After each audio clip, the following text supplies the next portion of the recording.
Period নিয়ে বাসর ঘরে বসে আছি। খুব অস্বস্তি হচ্ছে আমার। কি করব কিছুই বুঝতে পারছি না।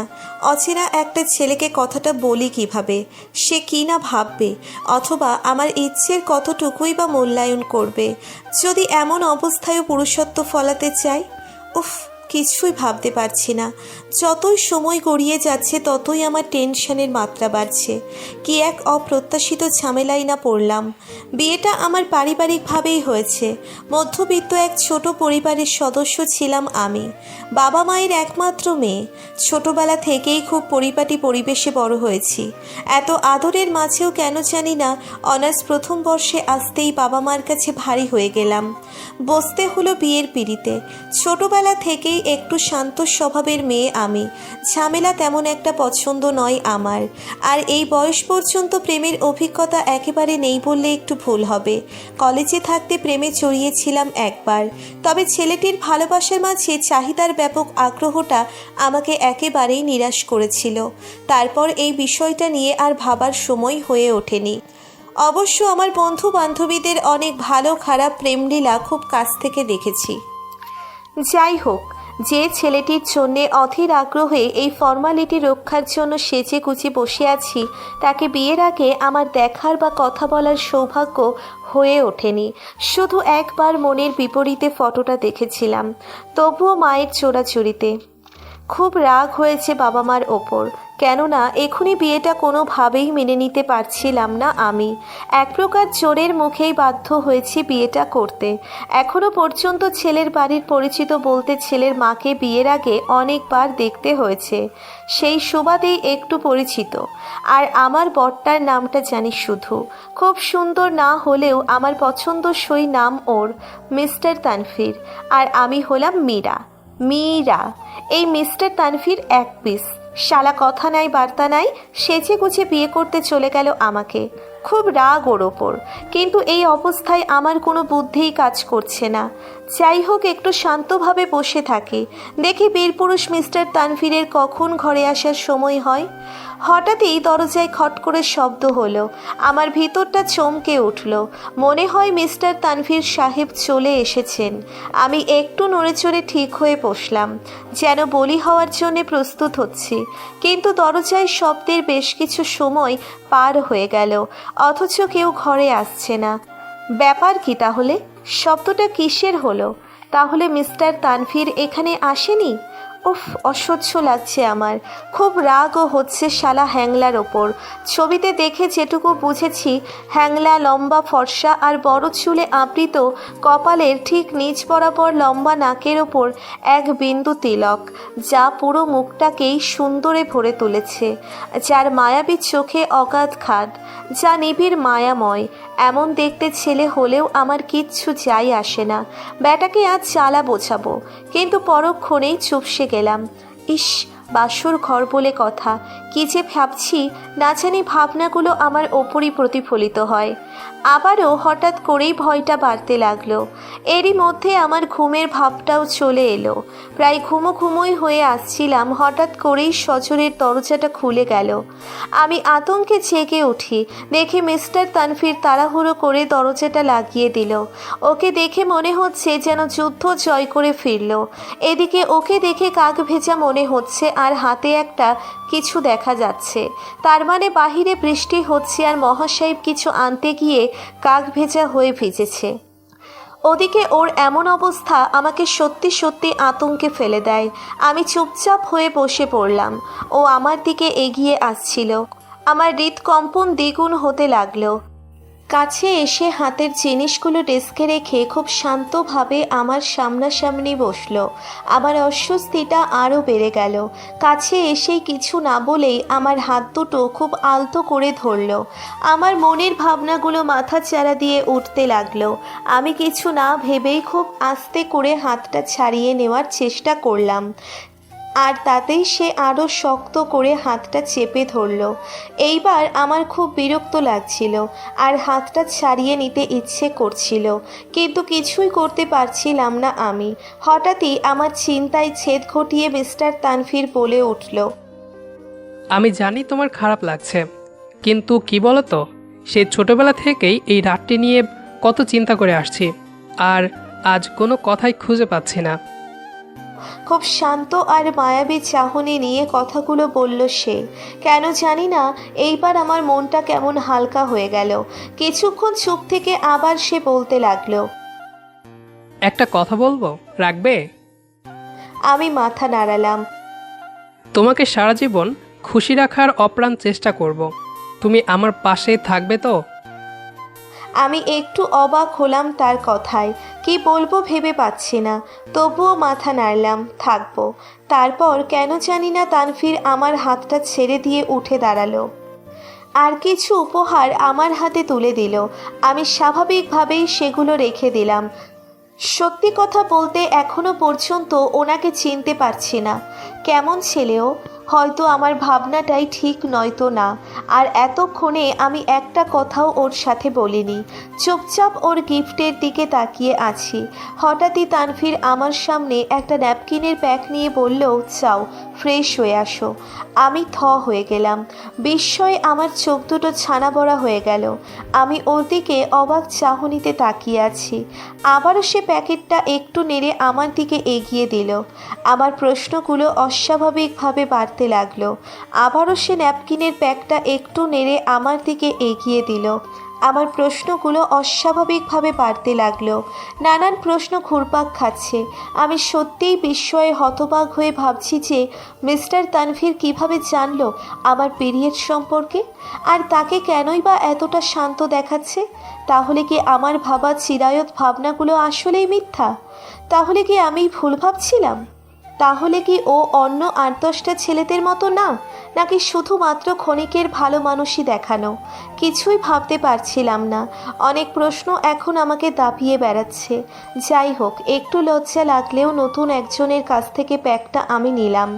প্যাকটা হাতে নিয়েই যেই মাথা তুলেছি, দেখি হ্যাংলাটা আমার দিকে হাঁ হয়ে তাকিয়ে আছে। ভীষণ লজ্জা পেলাম আমি। কি বজ্জাত ছেলে! লজ্জা শরমের মাথা খেয়েছে মনে হয়। জীবনে মেয়ে দেখেনি। আমি বাথরুমের দিকে যাওয়ার জন্য একটু নড়ে উঠলাম। তখনই সে সজাগ হয়ে আমার রাস্তা ছেড়ে দিল, যেন এতক্ষণ ঘোরের ভিতর ছিল। তারপর আর কিছু না ভেবে আমি বাথরুমে চলে গেলাম। প্রায় ২০ মিনিট পর ফ্রেশ হয়ে রুমে যাওয়ার জন্য দরজা খুললাম। সাথে সাথেই কেউ একজন আমার চোখ দুটো ধরে আমাকে আড়াল করে নিল। ভয়ে আমি চিৎকার দিয়ে উঠলাম। অমনি আর এক হাতে আমার মুখটা চেপে ধরে বলে উঠল, এই আমি প্লিজ চুপ করো, চুপ। ইস, বদমাইশ ছেলেটা করছে কি? ও কি আমাকে মেরে ফেলবে নাকি? ওর কথায় আমি চুপ হয়ে গেলাম। তারপর ও আমাকে এগিয়ে যাওয়ার জন্য বলল। আমি এগিয়ে যাচ্ছিলাম, হঠাৎ হ্যাংলাটা আমার কানের কাছে মুখ এনে বলল, যাক, তুমি তাহলে বোবা না, চিৎকার অন্তত দিতে পারো। কি কি বললেন আপনি? আমি বোবা? এই, আমাকে আপনার বোবা মনে হয়? ছাড়ুন, আমার চোখ ছাড়ুন বলছি। এই সরি সরি সরি, আমি বুঝে গেছি।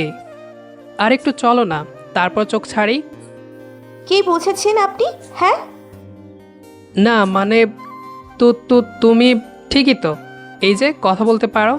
আসলে সরিটা গ্রহণ করে চলো না আর একটু। ইস, কি সুন্দর করে কথা বলে হ্যাংলাটা। আসলে খুব রাগে বিরক্ত হয়ে গিয়েছিলাম, তাই একটু রাগ ছাড়লাম আর কি। তাছাড়া বাসর রাত তো দূরের কথা, অন্য রাতেও আমি এমন করে কথা বলতাম না। আসলে হ্যাংলাটা কি চাইছে কি কিছুই বুঝে উঠতে পারছি না।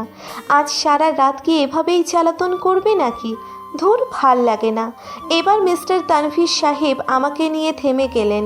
তারপর আস্তে করে চোখটা ছেড়ে দিয়ে বললেন, এবার চোখটি খোলো। আমি চোখ দুটো খুললাম। চোখ দুটো খুলেই আমি নিস্তব্ধ হয়ে গেলাম।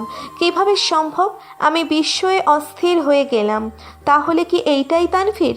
এরকমই তানভীর আমাকে এত বড় সারপ্রাইজ করবে বলে এরকম করছিল? না, তার সম্পর্কে আমার ধারণাটা ঠিক নয়। এক অদৃশ্য ভালো লাগা কাজ করতে থাকে আমার তানভীরের ওপর। আমি তার দিকে ফিরে তাকালাম। আপনি এত সব জানেন কিভাবে? আর এত তাড়াতাড়ি কিভাবে করলেন এত কিছু? কথাটি বলতেই আনন্দে আমার চোখে পানি চলে এলো। তানভীর কিছুর উত্তর না দিয়েই আমাকে আলতো করে ধরে বলল, চলো কেকটা কাটা যাক। আসলে আজ আমার জন্মদিন। এত ঝামেলার মাঝে দিনটির কথা আমার খেয়ালই ছিল না। তানভীর 20 মিনিটের ভিতরে এক অমায়িক ভালোবাসা দিয়ে ঘরটি সাজিয়েছে। আর ওয়াল ব্যানারে ছোট্ট করে লেখা, তোমার মন খারাপের দেশে তোমায় রাখবো ভালোবেসে। আর বড় করে লেখা, happy birthday to you Meera, wish only for you by me. মনে হচ্ছিল জন্মদিনে এর চেয়ে বড় গিফট কেউ কাউকে কোনোদিন দিতে পারে না। নিমেষেই আমার মনটি আনন্দময় হয়ে উঠল। তারপর শুধুমাত্র আমি আর তানভীর মিলেই কেকটা কাটলাম। ও হালকাভাবে আমাকে মুখে উইশ করলো। তারপর কেকটা আমাকে খাইয়ে দিতে লাগলো। আমার চোখ দুটো হঠাৎই ছলছল হয়ে আসছিল। আমি কোনো মতে নিজেকে সামলে ওকেও কেকটা খাইয়ে দিলাম। দেখলাম ওর চোখে মুখে এক প্রাপ্তির নেশা। হঠাৎই তানভীর আমাকে জড়িয়ে ধরলো। আমি কিছুই বললাম না। জানি না কেন কিছু বলতে পারলাম না। শুধু নিজের মনকে আষ্টে পৃষ্ঠে বাঁধতে চাইছিলাম আমি। কিন্তু কেন, এর উত্তর এই মুহূর্তে হয়তো কারো পক্ষেই দেওয়া সম্ভব নয়। আমি তানভীরের বুক থেকে মুখটা উঠিয়ে ওর দিকে চেয়ে বললাম, আপনি এত কিছু জানলেন কিভাবে? আমার জন্মদিন, আমার ভালো লাগা আর অন্যান্য বিষয়গুলি? এবার কোনো কথা না বলেই তানভীর আমার কপালে চুমু এঁকে দিল। আমি কিছুটা শিউরে উঠলাম। তারপর সে বলল, খুব ঘুম পাচ্ছিল না তোমার? দেখছিলাম তখন ঘুমে একদম নুয়ে পড়ছিলে। চলো ঘুমাবো এখন, আমারও খুব ঘুম পাচ্ছে। তারপর সুন্দর করে বিছানা করতে গেল সে। আমাকে আর কোনো কথার সুযোগ দিল না।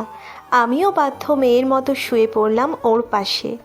মনে মনে ভাবলাম এবার তাকে কথাগুলো আবার জিজ্ঞেস করব। তাই তাকে আলতোভাবে ধাক্কা দিলাম। এ কি, হ্যাংলাটাই 5 মিনিটের ভিতর ঘুমিয়ে গেল? আমি খুব ভালোভাবে পর্যবেক্ষণ করলাম, কিন্তু না, সে তো ঘুমিয়েই গেছে। ধুর, ভাল লাগে না। ফাজিল ছেলে একটা, এরই মধ্যে ঘুমিয়ে গেল। রাগে নিজের মাথার চুলগুলো ছিঁড়তে ইচ্ছে করছে, কিন্তু কি আর করার। আমার এখন ঘুমাতে হবে। তবে সকল কিছুর মাঝে একটা বিষয় ভেবে ভালো লাগছে যে বিয়ে নিয়ে আমার ভাবা সকল বিষয়গুলি আস্তে আস্তে মিথ্যে প্রমাণিত হচ্ছে। আমার ভাবনার উল্টো বিষয়গুলো আমার সাথে ঘটে চলেছে। চোখ বুজে কেন জানি না মা বাবাকে একটা ধন্যবাদ দিতে ইচ্ছে করছে। ভাবতে ভাবতে কখন সে ঘুমিয়ে গেছিলাম বুঝতে পারিনি। হঠাৎই আমার ঘুমটা ভেঙে গেল। ঘুম ভেঙে আবারও বিস্ময়ের সম্মুখীন হলাম। দেখি অবাক চাহনি নিয়ে তানভীর আমার দিকে তাকিয়ে আছে। চোখে চোখ পড়তেই ও চোখ সরিয়ে নিল। তার মানে এতক্ষণ ধরে তানভীর আমার দিকেই চেয়েছিল। ভীষণ অবাক হলাম আমি। আমার জেগে ওঠা দেখে তানভীর অপ্রস্তুতে পড়ে যায়, যেন আমার চোখে কিছুতেই ধরা দিতে চায় না। তারপর বলে উঠল, ছাদে যাবে মীরা? ওর প্রশ্নে অবাক হলাম আবারও। এত রাতে ছাদে যেতে চাইছে, বুঝলাম খুব রোম্যান্টিকতা ভর করেছে তার উপর। কথাটি শুনে আমি কোনো প্রতিক্রিয়া জানাইনি, শুধু চেয়েছিলাম তার দিকে। হঠাৎই আমাকে চমকে দিয়ে কোলে তুলে নিল সে। তারপর হাঁটা আরম্ভ করলো ছাদের দিকে। আমি শুধুই তার চোখের দিকে তাকিয়ে তাকে জানার চেষ্টা করছিলাম, আমি কেন, যে কোনো মেয়েই তোমার সেই মায়াবী চোখে হারিয়ে যাবে এক নিমেষেই। এখনো পর্যন্ত প্রতিটি মুহূর্ত তোমার সাথে কাটাতে আমার নতুন করে ভাবতে হয়েছে কি আছে তোমার মাঝে। আমি যেন যুগ যুগান্তর ধরে তার সাথে পরিচিত আছি, যদিও সে ছিল অনেকটা অপরিচিত আমার কাছে মাত্র কয়েক ঘন্টা আগেও। কথাগুলো ভাবতে ভাবতে ছাদে চলে এলাম। ছাদে এসে ও আমাকে কোল থেকে নামিয়ে দিল। এরপর কিছু বলার জন্য আমার কাছাকাছি আসতে চাচ্ছিল, কিন্তু হঠাৎই ওর ফোনটা বেজে ওঠে। তারপর ফোনের ওপাশ থেকে কেউ একজন তাকে কিছু একটা বলল। নিমেষেই তার হাসি খুশি চেহারার মাঝে এক অস্ফুট মলিন আভা ফুটে উঠল, যা কিছুতেই আমার কাছে আড়াল করতে পারল না সে। তাকে একটু চিন্তিত দেখাচ্ছিল, তাই হঠাৎই আমি বলে উঠলাম, কিছু হয়েছে কি? সব ঠিক আছে তো? আমার কথায় এক অমায়িক হাসি দিয়ে বলল, আরে না, কি ভাবছো তুমি? কিছুই হয়নি, সব ঠিক আছে। না মানে এত রাতে ফোন, তাই বলছিলাম আর কি। আমার কথা শুনে ও শব্দ করে হেসে উঠল আর ওর দুহাত দিয়ে আমার দুই গালে হাত দিয়ে শান্ত লাজুক গলায় বলল, বাহ, প্রথম রাতেই বরকে সন্দেহ করছো? তোমার বর শুধু তোমারই। বলে আবারও আমার কপালে আলতো করে চুমু এঁকে দিল। শেষ রাতের স্নিগ্ধ চাঁদের আলো, একটু দক্ষিণা বাতাসের ছোঁয়া আর তানভীরের এই ভালোবাসার স্পর্শ আমাকে মাতাল করে তুলছিল। এক মুহূর্তে মনে হচ্ছিল তানভীরকে ও জড়িয়ে নিই আমার পরম স্নায়ুস্রোতে। তানভীর এবার আমাকে বলল, চলো সামনের দিকটাতে একটু হাঁটা যাক। ওর কথাই আমার ঘোর কাটল। মাথা নাড়িয়ে ওর সাথে আমিও হাঁটতে লাগলাম। ছাদের উপরে সাজানো ফুলবাগান দেখে আমার শেষ রাতের ভালোবাসা যেন আর একবার পূর্ণতা পেল। আমি বিস্ময়ে তানভীরের দিকে ফিরে তাকালাম। চাঁদের স্নিগ্ধ আলোয় আমি স্পষ্ট দেখলাম তানভীর চোখ নেড়ে এক অজানা অনুভূতি প্রকাশ করলো, যাতে স্পষ্ট তানভীরের মনের কথা পড়তে পারছিলাম আমি। ওর চোখ দুটো একটা কথাই শুধু বলছিল, হ্যাঁ মীরা, আজ থেকে এই ফুলের সুবাস সবই তোমার। প্লিজ যত্ন করে আগলে রেখো এই ভালোবাসার প্রতীকীগুলোকে। তবে একটা কথা, শুধু তোমারই এই প্রতীকী ভালোবাসার মাঝে সবচেয়ে সৌন্দর্যময় প্রতীক কিন্তু আমার এই লক্ষ্মী বউয়ের লক্ষ্মী চাহনি। নিজেকে আর কন্ট্রোল করতে পারলাম না। নিজের মনের সাথে কিছুতেই আপোষ করতে পারলাম না প্রকৃতির এই বাস্তব মায়াকে কাটিয়ে উঠতে। দৌড়ে গিয়ে জড়িয়ে ধরলাম এই হ্যাংলা বদমাইশ পচা পাতর ছেলে মিস্টার তানভীরকে। এক মুহূর্তেই মনে হচ্ছে পৃথিবীর সবচেয়ে দামি, সবচেয়ে বিশাল, সবচেয়ে নিরাপদ জায়গা এইটাই, যা আষ্টে পিষ্টে বেঁধে রেখেছে আমাকে। নিজের অজান্তেই চোখ দিয়ে কয়েক ফোঁটা জল গড়িয়ে পড়ছিল, কিন্তু অদ্ভুত ছেলে তানভীর এইটাও বুঝে যাচ্ছিল। বলে উঠল, ঝরতে দাও চোখের পানি, তাকে আটকিও না, তাহলে আমাদের ভালোবাসার মাঝে ঘাটতি থেকে যাবে। বলেই আরও শক্ত করে আমাকে জড়িয়ে নিল। জানি না কতক্ষণ দুজনে এভাবেই ছিলাম। শুধু মনে হচ্ছিল যে সময়টাই ছিলাম সেটা যেন অতি তাড়াতাড়ি শেষ হয়ে গেল। মনের অজান্তেই বাবা মার সিদ্ধান্তকে আর একবার স্যালুট দিতে ইচ্ছে করছে। হয়তো তাদের জন্যেই মাত্র কয়েক ঘন্টার পরিচয়ের অচেনা একজনের বুককে আজ সর্বশ্রেষ্ঠ জায়গা মনে হচ্ছে। হয়তো তাদের জন্যেই আমার ভালোবাসার শূন্যের কোঠা আজকে পূর্ণ মনে হচ্ছে। ভাবনাগুলো ভাবতেই রাতের এক মুঠো চাঁদকে গ্রাস করে নিল এক টুকরো মেঘমালা। অন্ধকার গাঢ় হয়ে আসছিল, তাই তানভীর আমাকে বলল, চাঁদ আমাদের সাথে লুকোচুরি খেলছে, চলো রুমে যাই। বলেই আবারও কোলে নিয়ে রুমে আসলো। তারপর আমাকে ঘুমোতে বলে সে ব্যালকনিতে গিয়ে দাঁড়ালো। তানভীর, সত্যিই তানভীর। প্রতিটা মুহূর্ত তাকে নতুন করে চিনছি, নতুন করে দেখছি, নতুন করে ভাবনাতে আটকে রাখছি। আমি জানি ও কিছু একটা নিয়ে চিন্তায় আছে, তবুও আমাকে এক ফোঁটা বুঝতে না দিয়ে নিজেকে সামলে আমাকেও সামলে নিল। এ যেন আমার জীবনের নতুন শিক্ষা। কেননা আমি একটু বিষয়ে ঘাবড়ে যেতাম, অথচ তানভীরের বোধশক্তি আমাকে নতুন করে জাগ্রত করলো। যাই হোক, সারাদিনের ব্যস্ততার কারণে একটুতেই চোখজোড়া ধরে আসলো। আমি ঘুমিয়ে গেলাম তানভীরকে রেখেই। এতটুকু সময়ে ওকে যতটা জানলাম তাতে এটা আমি ঠিকই বুঝেছিলাম যে আজকের রাতে ওর চোখের পাতা কিছুতেই এক হবে না। রোদের স্নিগ্ধ আলো চোখে এসে পড়তেই ঘুমটা ভেঙে যায় আমার। চোখ খুলে একটুও অবাক হলাম না আজকে। আমি জানতাম তানভীর এখানেই থাকবে। হ্যাঁ সত্যি, তানভীর তার মায়াবী চোখ দুটো দিয়ে আমাকে দেখছিল। প্রত্যুষ বেলার চাহনিতে যতটুকু বুঝেছি আমি, ছিল না সেই চোখে কোনো বিশেষ অঙ্গের প্রতি আকর্ষণ, ছিল না সামান্যতম কোনো লোলুপ দৃষ্টি, শুধু ছিল পরম ভালোবাসায় জড়ানো কিছু স্নিগ্ধ আবেশ। গুড মর্নিং বউ। গুড মর্নিং বলেই চায়ের কাপ এগিয়ে দিল আমার দিকে। আমার কেন জানি না ভীষণ লজ্জা লাগছে ওর দিকে তাকাতে। বুঝলাম বিষয়টা লক্ষ্য করে মিস্টার মুচকি মুচকি হাসছে। তারপর চায়ের কাপটা হাতে নিয়ে আবারও অবাক হলাম আমি। এ কি, চা কোথায়? কি চা নেই তো থাকবে কি করে বলো? আমি তো আর চা করতে পারি না, শুধু দেখালাম। যদি পারতাম তবে এইভাবেই এনে খাওয়াতাম। আমার আর বুঝতে বাকি রইল না যে সারা জীবন সারা বজ্জাতটা আমার পিন্ডি চটকে দিবে। তবুও খুব ভালো লাগছিল তার ভালোবাসার খুনসুটিগুলো। জানি না কোনো মেয়ে কখনো বাসর রাত থেকে এত ভালোবাসা পেয়েছে কিনা, তবে আমি ভালোবাসাই পূর্ণ। আমার ভাবনার মাঝেই আমিও একটু মুচকি হেসে উঠলাম। তারপর ও বলল, খুব ইচ্ছে হয় প্রতিদিন সকালে বউয়ের হাতে মিষ্টি চায়ের সাথে ঘুমটা ভাঙাতে। ওর কথা শুনে মুচকি হেসে বিছানা থেকে নেমে আসলাম। বললাম, রান্নাঘরটা কোথায়? বলেই বাহিরে যেতে চাইছিলাম ভালোবাসার মানুষের আবদারটা পূরণ করতে। আমার অজান্তেই আমার মন বলে উঠল, প্রত্যেকটা সকাল তোমার বউয়ের হাতের মিষ্টি চাই শুরু হবে তোমার মিস্টার তানভীর। কিন্তু তানভীর আমার হাতটা ধরে কাছে টেনে বলল, এখন লাগবে না পাগলি, যাও ফ্রেশ হয়ে এসো, বাহিরে মা তোমার জন্য অপেক্ষা করছে। কথাটা শুনেই ঘড়ির কাঁটার দিকে তাকালাম। ইস, 7টা বেজে গেছে, বাহিরে মা অপেক্ষা করছে। আর কথা না বাড়িয়ে ওকেও কিছু বলার সুযোগ না দিয়ে ফ্রেশ হতে চলে গেলাম। ফ্রেশ হয়ে বাহিরে এলাম, দেখি আমার শাশুড়ি মা বসে অপেক্ষা করছে। আমাকে দেখেই আমার দিকে এগিয়ে এসে বলল, আয় মা, আমার কাছে বস। বলেই আমাকে বসিয়ে দিয়ে 2 কাপ চা নিয়ে হাজির হলো। তারপর আমার পাশে বসে বলল, নে মা, চাটা নে, নইলে ঠান্ডা হয়ে যাবে। আমি চায়ের কাপটা হাতে নিয়ে খাওয়া শুরু করলাম। তারপর শাশুড়ি মা বললেন, কি রে মা, কোনো অসুবিধা হচ্ছে না তো তোর?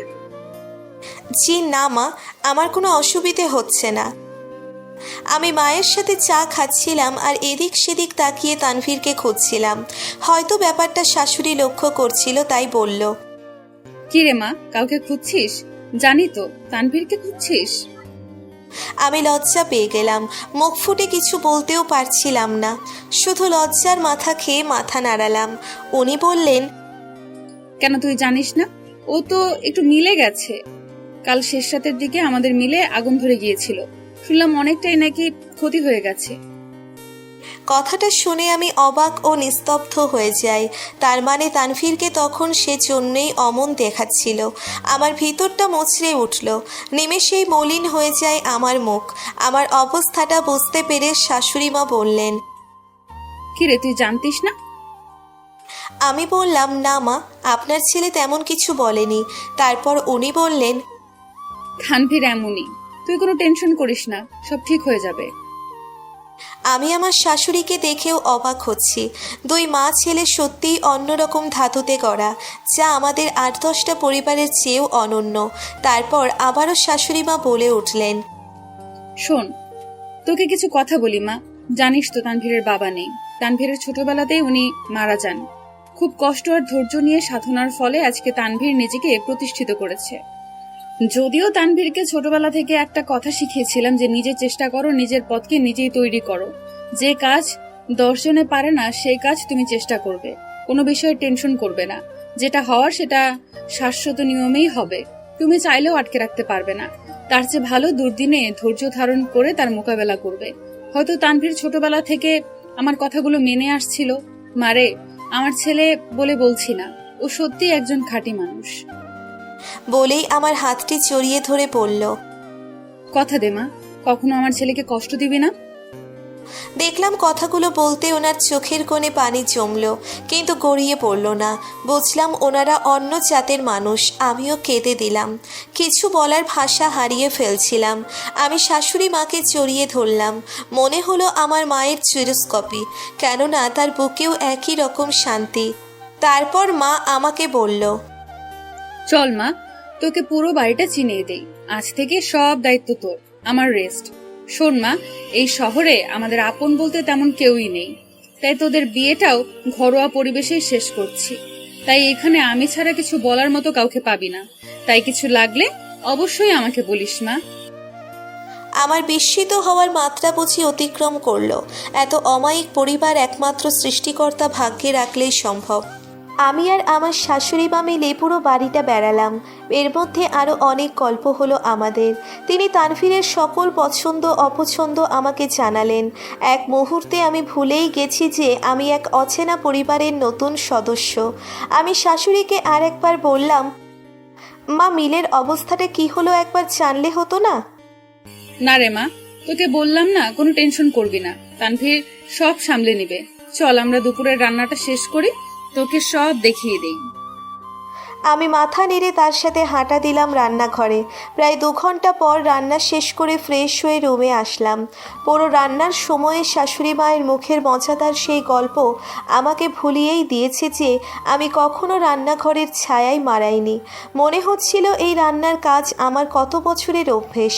যাই হোক, ঘরে বসে তানভীরের কথা মনে পড়ছিল।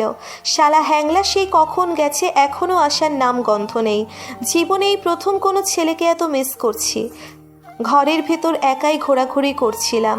ঘরটিকে তেমন করে গুছিয়ে না রাখলে পুরো ঘরটিতে এক সৌন্দর্য বিদ্যমান ছিল। রাতের ধকলে তেমন একটা দেখা হয়নি। ভেতরের সবচেয়ে সুন্দর করে সাজানো ছিল বুক শেলফটা, তাই একটু এগিয়ে সেখানে গেলাম। বইগুলো দেখছিলাম। বেশ কয়েকটি বই আমার পছন্দের ছিল। হঠাৎই আমার চোখ গেল এক নীল রঙের ডায়েরির দিকে। ধুলো পড়া ডায়েরির কিছু জায়গায় হাতের ছোঁয়া দেখা যাচ্ছিল। মনে হয় অনেক দিন পরে কেউ ডায়েরিটিতে হাত দিয়েছে। মোটামুটি আগ্রহ নিয়ে ডায়েরিটা খুললাম। ডায়েরির প্রথম 15 পাতায় কোনো লেখা ছিল না। তারপর থেকে লেখা। পরের দিন মীরার ছবি দেখে আসছি।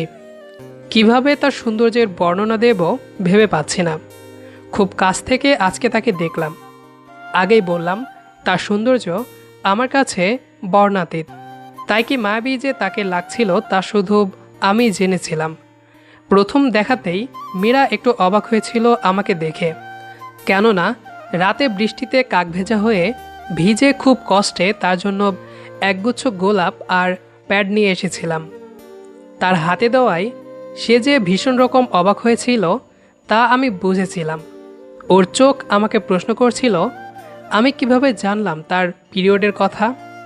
আসলে বিয়ের পর থেকে গাড়িতে বসে আর চোখে দেখছিলাম তাকে, কিন্তু সে জানালা দিয়ে বাইরের দিকে চেয়েছিল। আমার দিকে একটুও নজর ছিল না ওর। অবশ্য এর ফাঁকেই ওকে কয়েকবার পেট চেপে ধরতে দেখেছি। আমি বুঝেছিলাম ওর খুব কষ্ট হচ্ছিল, কিন্তু আমি কিছুই বলতে পারছিলাম না। যাই হোক, বাসায় আসার পর আমার পকেটে থাকা কাবিনের নকল কপিটা বের করতে গিয়ে হঠাৎই আমার চোখ পড়ে তার জন্ম তারিখের ওপর। আমি ভীষণ খুশি হয়েছিলাম, কেননা আজকের রাতে ওকে একটা হলেও সারপ্রাইজ দিতে পারবো। আর কিছু না ভেবেই আমার বন্ধুকে বলে সব ম্যানেজ করতে বললাম, আর সেই সব ব্যবস্থা করেছিল। ধন্যবাদ বন্ধু তোকে। বিয়ের দিনের আমার কাছে সবচেয়ে খুশির মুহূর্ত ছিল মীরার সারপ্রাইজ হওয়া, যা ছিল বিয়ের রাতের সবচেয়ে বড় পাওয়া আমার কাছে। তারপর ডায়েরির পাতাটায় আর কিছু লেখা ছিল না, শুধু তার 4 পৃষ্ঠা পর লেখা ছিল, যদি মন খারাপ হয় তবে বই পড়ো। শালা বুদ্ধ, লেখার কি ছিরি? আয় না বাসায় আয় আজকে। ভাবতে ভাবতেই মহারাজ হ্যাংলা এসে হাজির। আমি তাড়াহুড়ো করে ডায়েরিটা রেখে দিই। তারপর খুব সাহস নিয়ে তার কাছে গিয়ে বললাম, কি মিস্টার তানভীর, খুব টেনশন দিতে ভালো লাগে না তোমার? এই কি ভাবো কি নিজেকে? হ্যাঁ, সব তুমিই বুঝবে, তুমি সব টেনশন নিবে, আমি কি কেউ নই তোমার? বলেই ওর বুকে ঝাঁপিয়ে পড়লাম। হয়তো ও সব বুঝতে পারছিল, তাই আমাকেও পরম আদরে বুকে আগলে নিল। তারপর বলল, খুব ভালোবাসো আমায়? এবার আমি কেঁদেই দিলাম। তারপর তার বুক থেকে নিজেকে ছাড়িয়ে নিলাম। দেখলাম বুদ্ধুর মুখটা মলিন হয়ে গেল। তাই আমি বললাম, মন খারাপ হলে বই পড়তে হয়, আর খুব খারাপ হলে বউকে জড়িয়ে ধরতে হয়, বুঝছেন মিস্টার হ্যাংলা? ও বিস্ময়ে আমার দিকে তাকিয়ে মুচকি হেসে অবুঝের মতো মাথা নেড়ে আমাকে জড়িয়ে ধরল তার বুকে। বুঝতে পারছিলাম ইহা পরম ভালোবাসার পরম দেওয়াল। গল্পটি কেমন লেগেছে সেটি অবশ্যই কমেন্ট করে জানাবেন। দেখা হবে আবারও নতুন কোনো গল্প নিয়ে। সে পর্যন্ত আমাদের সাথেই থাকবেন। ধন্যবাদ সবাইকে।